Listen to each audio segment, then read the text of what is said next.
Oh, okay. Hey, everybody, it's Narrative Tarot. I'm here with a book review called The Art of Witch. Book review for the book The Art of Witch by Fiona Horn. So, this is. I just finished it like 5 minutes ago.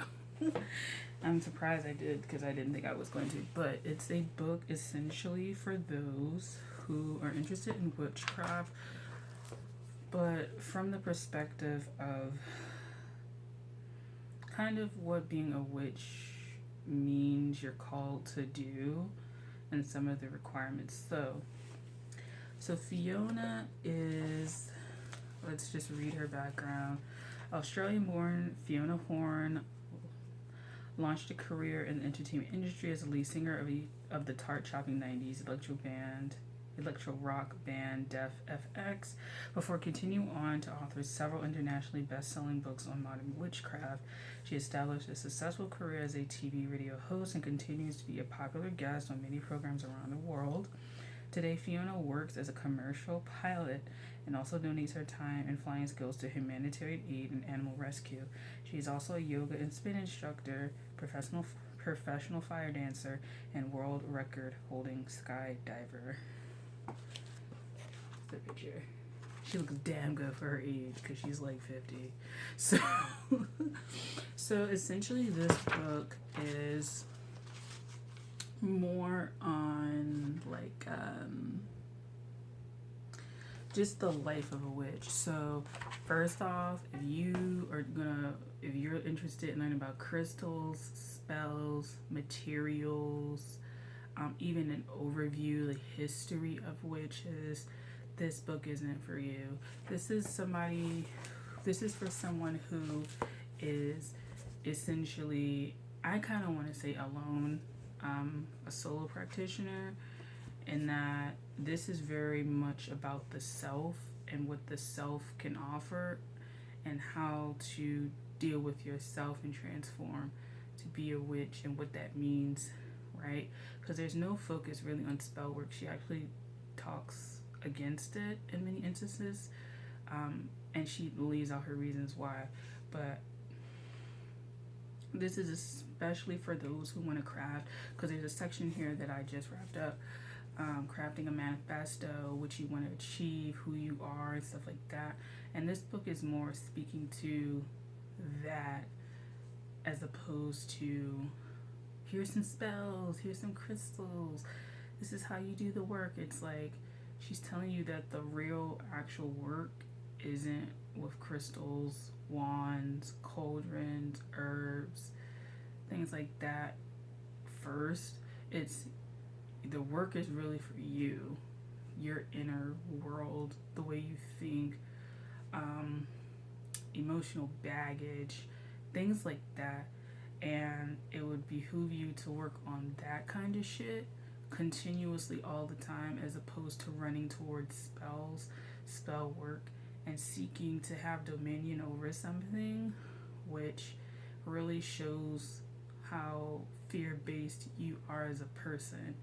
And so working on your shadows and egos and fears and things like that actually empowers you to be contemplative, meditative, and willing to surrender to truly then obtain your goals.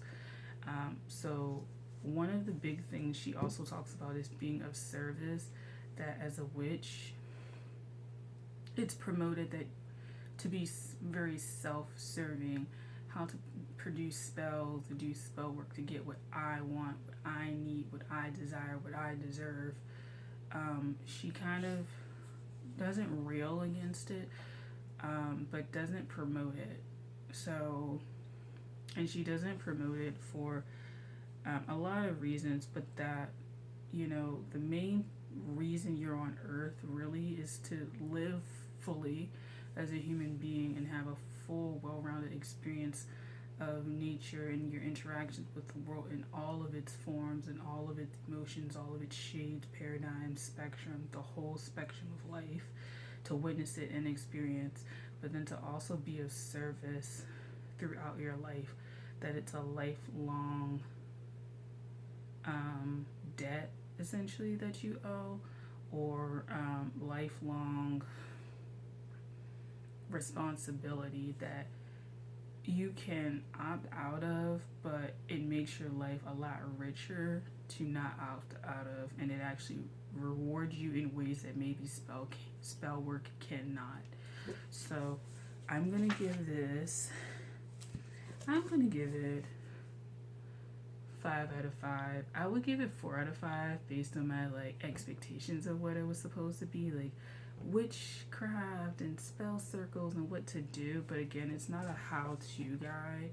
It's a kind of where do you stand as a human being coming into the craft in the first place, and that kind of dictates your path and your trajectory of how well you would even do as a witch.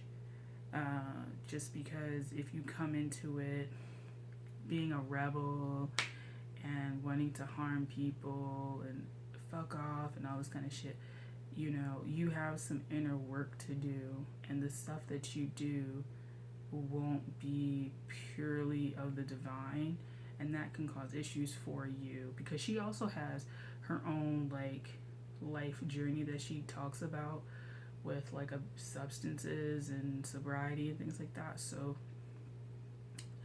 I would say her biggest takeaway is to work on yourself, and that's a daily practice. It's, you don't get out of that as a witch, and you don't use spell work to skirt that unless you're fearful of yourself and fearful of the work that's required. So I enjoyed this book. 5 out of 5. It's a pretty short read. I mean, I spent the whole month of January basically doing it because I'm a slow reader, but it's not that long. A really fast reader could probably blow through this in like a few hours. But a little things about the publishing. It's Rockpool Publishing. I don't know where that's based. Let's see on the next page.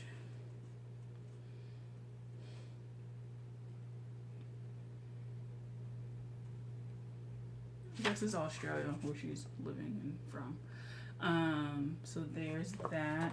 It's like this velvet velour kind of thing going on. So it's cool, but like, you know, with like the velvet velour, it like attracts dust. So I'm kind of like, oh shit, like, I don't know if this is gonna stay in my collection forever, just because it was a pretty quick read, and I feel like I can digest what she's saying. It's not like it's not like a journal that I can write in, or something where there's spells that I can write down. It was pretty to the point of where she was telling you to kind of go with this book, which is more study and know thyself, and you'll be able to be a better practitioner. So I'm on the fence of whether or not I'm going to keep it, but I will say that I enjoyed it. Now, the book is in 3 parts.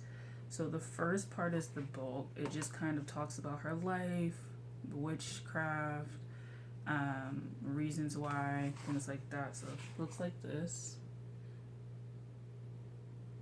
I will say I kind of skimmed through the third part, but the third part links back to like part 2, when it gives references for part like 2, and so yeah. So part 1, musings of modern witch, the art of witch, an authentic witch, a different craft, nothing is secret anymore, the angry witch, the healthy witch, pure magic, eco witchcraft, what kind of witch are you, the esoteric services and healing arts, the magic of dew. Part 2 is introduction, the art of witch manifesto, and the third part is references. So she does talk about anger as well. It's not like she casts anger out or anything like that, but she really wants you to explore your anger and powerlessness and ego and fear with regards to witchcraft, and either you're letting it go or it's a driving force for something, but to really always critically examine yourself, you know? So I enjoyed it.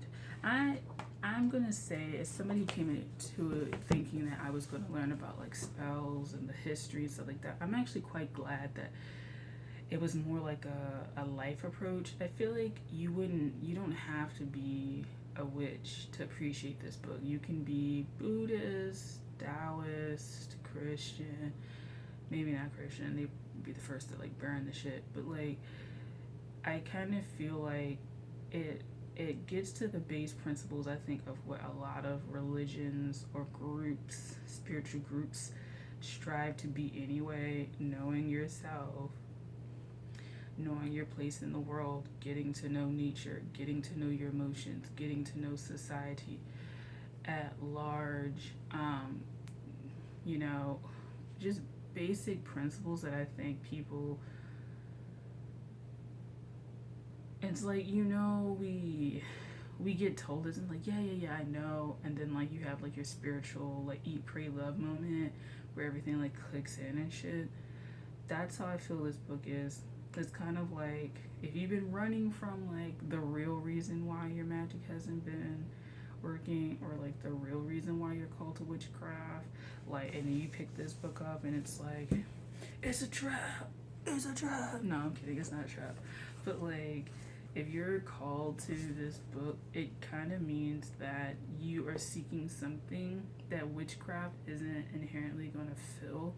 It starts with yourself, and then witchcraft is an enhancement to that. So it's a lot. It's a lot to take in, but I enjoyed the book, so there you go. I enjoyed the book. I would recommend it. You can find it in Barnes and Noble. I don't know where else it is as far as bookstores, but Barnes and Noble has it if you're in the U.S. Amazon will probably have it. The website is rockpoolpublishing.com.au, and you should be able to get it as well. So, yeah. The next book I guess I'm gonna work on, book club. No, I'm kidding. Diary of a Death Doula, 25 Lessons the Dying Teaches About the Afterlife. Deborah Diamond, PhD. So this is the next book that I'm going to be working on because I'm interested in death doula work. And I guess this will be my February book. So January 2021, February 2021. So thanks for watching, guys.